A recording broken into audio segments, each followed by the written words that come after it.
السلام علیکم ورحمۃ اللہ وبرکاتہ۔ پارہ نمبر 13 کے ساتھ اعوذ باللہ من الشیطان الرجیم، بسم اللہ الرحمن الرحیم۔ وما ابرئ نفسی ان النفس لامارۃ بالسوء الا ما رحم ربی ان ربی غفور رحیم۔ یہاں سے اس پارے کا آغاز ہو رہا ہے اور اختتام تلک آیات الکتاب وقرآن مبین۔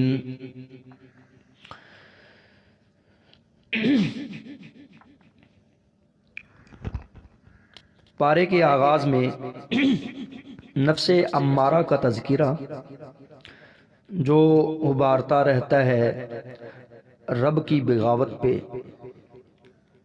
جو انسان کو ابھارتا رہتا ہے نافرمانی پہ، گناہ پہ ابھارتا رہتا ہے، اس نفس امارہ کا تذکرہ ہے۔ اور پارے کے اختتام پہ آیات بینات کا تذکرہ، جو رب کی جانب سے میرے اور آپ کے لیے بہت بڑا انعام ہے، ہمارے لیے پیغام رکھتا ہے کہ گناہوں سے بچنے کے لیے، شیطان کے ہتھ کنڈوں سے بچنے کے لیے ہمیں خود کو اطاعت کے ان کاموں میں مشغول رکھنا ہوگا جن کی جانب رہنمائی کرتی ہے اللہ ذوالجلال کی کلام، اللہ ذوالجلال کی کتاب رہنمائی کرتی ہے۔ آئیے اس پارے کی روشنی میں دیکھتے ہیں اطاعت و بندگی کے وہ کون سے کام ہیں جن کے کرنے سے ہم گناہوں کی دلدل سے نجات پا سکتے ہیں۔ پہلا کام اللہ ہی پہ توکل کرنا، سورہ یوسف آیت نمبر 67 میں اس کا ذکر خیر، وَعَلَيْهِ فَلْيَتَوَكَّلِ الْمُتَوَكِّلُونَ۔ دوسرا کام عدل و انصاف کرنا، آیت نمبر 79 میں قَالَ مَعَاذَ اللَّهِ أَن نَأْخُذَ إِلَّا مَنْ وَجَدْنَا مَتَاعَنَا عِنْدَهُ إِنَّا إِذًا لَّظَالِمُونَ۔ اولاد کی تربیت کرنا، سورہ یوسف آیت نمبر 83 میں ہے، یعقوب علیہ السلام نے کہا یہ تو نہیں بلکہ تم نے اپنی طرف سے بات بنا لی۔ قال بل سولت لكم انفسكم امرا فصبر جمیل عسى الله ان يأتيني بهم جميعا انه هو العلیم الحکیم۔ بس اب صبر ہی بہتر ہے، قریب ہے کہ اللہ تعالی ان سب کو میرے پاس ہی پہنچا دے، وہی حکمت والا ہے، وہی علم والا ہے۔ چوتھا کام جو اللہ رب العزت نے بیان کیا ہے، رب سے فریاد کرتے رہنا، سورہ یوسف آیت نمبر 86۔ اور سیدنا یعقوب علیہ السلام کی یہ دعا کس قدر پیاری اور عمدہ ہے کہ ہر وقت وہ رب سے فریاد کرتے رہتے، اپنی بے بسی کا اظہار کرتے رہتے، اپنے غم اور پریشانی اور دکھ کی فریاد اپنے رب سے کرتے۔ قال انما اشکو بثی وحزنی الی اللہ۔ جب آنکھیں سفید ہو گئی، بوڑھے ہو گئے پیغمبر یعقوب، یوسف علیہ السلام کی جدائی میں پریشان اتنے، پھر کہتے ہیں انما اشکو بثی وحزنی الی اللہ واعلم من اللہ ما لا تعلمون۔ مجھے اللہ کی طرف سے وہ باتیں معلوم ہیں جو تمہیں نہیں ہیں۔ پانچواں رحمت الہی کی امید رکھنا، سورہ یوسف آیت نمبر 87 میں ارشاد ربانی یا بنی اذهبوا فتحسسوا من یوسف واخیہ ولا تیأسوا من روح اللہ انہ لا ییأس من روح اللہ الا القوم الکافرون۔ میرے پیارے بچوں، تم جاؤ یوسف کی اور اس کے بھائی کو پوری طرح تلاش کرو۔ یہ یعقوب علیہ السلام اپنے بچوں کو کہہ رہے، اللہ کی رحمت سے نا امید نہ ہو جانا، ولا تیأسوا من روح اللہ۔ یقیناً رب کی رحمت سے نا امید وہی ہوتے ہیں لا ییأس من روح اللہ الا القوم الکافرون، اللہ سے ڈرتے رہنا۔ سورہ یوسف آیت نمبر 90 میں ارشاد باری تعالی انہ من یتقی ویصبر فان اللہ لا یضیع اجر المحسنین، والدین کا احترام کرنا۔ سورہ یوسف آیت نمبر 100 میں ارشاد باری تعالی ورفع ابویہ علی العرش وخروا لہ سجدا، اپنے تخت پر اپنے ماں باپ کو اونچا بٹھایا۔ یہ ادب ہے والدین کا، باپ کو اونچا بٹھایا جائے اور آپ والدین کے سامنے۔ تو موت کو یاد کرنا، سورہ یوسف آیت نمبر 101 میں ارشاد باری تعالی بری عادات کو ترک کرنا۔ سورہ رعد آیت نمبر 11 میں ارشاد باری تعالی ان اللہ لا یغیر ما بقوم حتی یغیر ما بانفسہم، کسی قوم کی حالت اللہ نہیں بدلتا جب تک کہ وہ خود اسے نہ بدلے جو ان کے دلوں میں ہے۔ خدا نے آج تک اس قوم کی حالت نہیں بدلی، نہ ہو خیال جسے اپنی حالت بدلنے کا۔ وعدے کی پاسداری کرنا یہ 10واں عمل ہے۔ انما یتذکر اولو الالباب، سورہ الرعد آیت نمبر 19 تا 20 میں اللہ رب العزت نے اس کا ذکر کیا ہے۔ 11 نمبر پر اللہ کا ذکر کرتے رہنا، کیونکہ اللہ کے ذکر سے قلبی سکون اور راحت نصیب ہوتی ہے۔ الا بذکر اللہ تطمئن القلوب۔ 12واں کام اللہ کا شکر کرتے رہنا، یہ سورہ الرعد ہے آیت نمبر، سورہ ابراہیم آیت نمبر 7 میں اللہ رب العزت فرماتے ہیں، سورہ ابراہیم کا آغاز ہو چکا ہے۔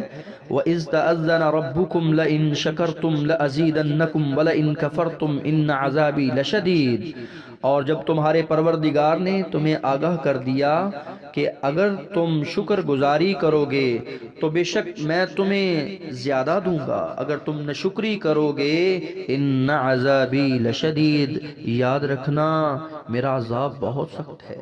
نیکی کو غنیمت سمجھنا، سورہ ابراہیم آیت نمبر 23 میں اللہ رب العزت فرماتے ہیں، کیونکہ نیکی جو ہے یہ غنیمت ہے۔ وَأُدْخِلَ الَّذِينَ آمَنُوا وَعَمِلُوا الصَّالِحَاتِ جَنَّاتٍ تَجْرِي مِن تَحْتِهَا الْأَنْهَارُ خَالِدِينَ فِيهَا بِإِذْنِ رَبِّهِمْ تَحِيَّتُهُمْ فِيهَا سَلَام، کیونکہ نیکی کی وجہ سے تحفہ انسان کو سلامتی کا ملے گا۔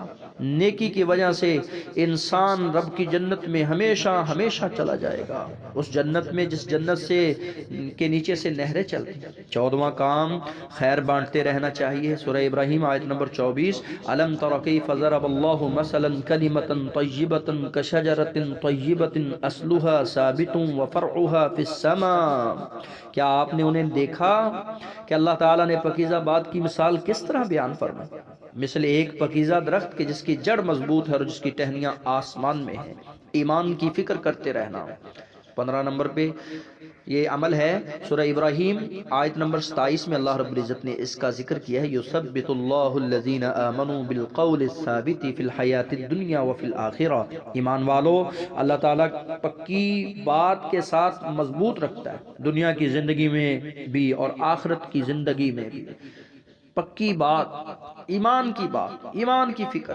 نماز ادا کرتے رہنا، سورہ ابراہیم آیت نمبر 31 میں ارشاد باری تعالی قل لعبادی الذین آمنوا یقیموا الصلاۃ، میرے ایماندار بندوں سے کہہ دیجئے کہ نماز کو قائم رکھیں۔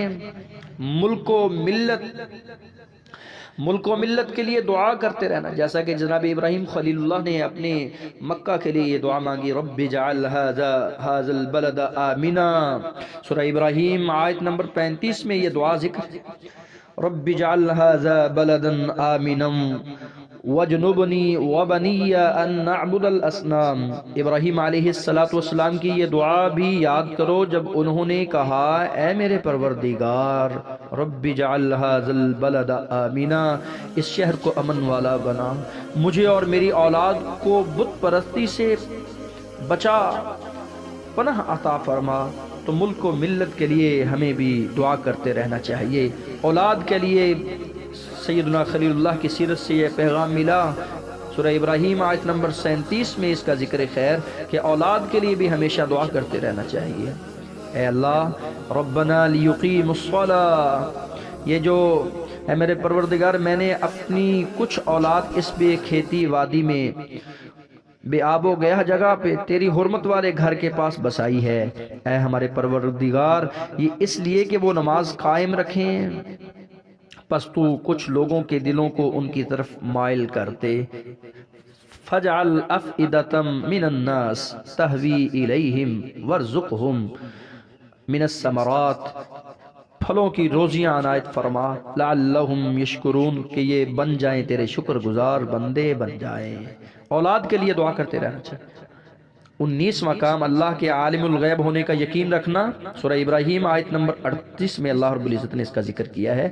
والدین کے لیے بھی دعا کرتے رہنا چاہیے، سورہ ابراہیم آیت نمبر 41 میں ارشاد باری تعالیٰ پارہ نمبر 13، جو ہم ربنا اغفر لی ولوالدی وللمؤمنین یوم یقوم الحساب، جن کے والدین اس دنیا سے جا چکے ہیں، میرے پروردگار مجھے بخش دے، میرے ماں باپ کو بھی بخش دے، دیگر مومنوں کو بھی جس دن حساب ہونے والا۔ میری اللہ رب العزت سے دعا ہے کہ خالق و مالک مجھے اور آپ کو ایسی توفیق سے نوازے کہ ہم ان کاموں کو اختیار کریں جن سے شیطان نجات میسر آتی ہے، رب سے تعلق مضبوط ہوتا ہے، خاتمہ بالایمان ہوتا ہے، جنت الفردوس میں اپنے حبیب کی رفاقت نصیب ہوتی ہے۔